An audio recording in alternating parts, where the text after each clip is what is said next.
ஓஹோ அப்படியா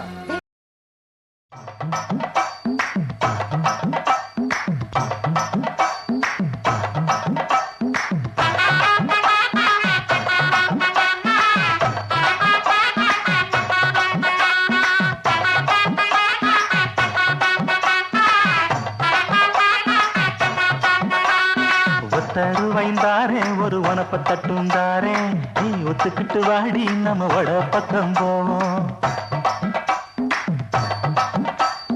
ஒத்தருவாய் வேண்டாம் வனப்ப தட்டும் வேண்டாம் ஒத்துக்கிற மாட்டேன் நீ ஒதுக்கி நில்லு மாமாவே